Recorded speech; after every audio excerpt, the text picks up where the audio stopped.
Hello friends, हम पूजा देवी बहुत ही प्यारा सुंदर सा शिव जी की गीत लेके आ गई बनी। अब सावन आ रहा बेटे तो सुनी जा और अपन पूरा प्यार दी जा। हमरा भोले बाबा के दोनों अखिया लाल बा, आसन मिर्गा छाल बाना। हमरा भोले बाबा के दोनों अखिया लाल बा, आसन मिर्गा छाल बाना।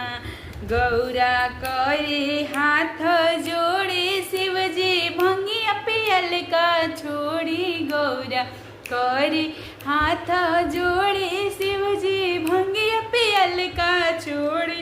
हमार भंगिया पीसत पीसत हथवा लाल बा, आसन मिर्गा छाल बाना।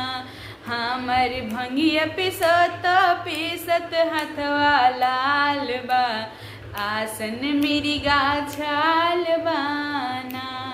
हमर भोले बाबा के दोनों अखिया लाल बा, आसन मिर्गा छाल बाना। हमरा भोले बाबा के दोनों अखिया लाल बा, आसन मिर्गा छाल बाना। गौरा करे हाथ जोड़ी शिवजी टूटही मड़ैया छोड़ी।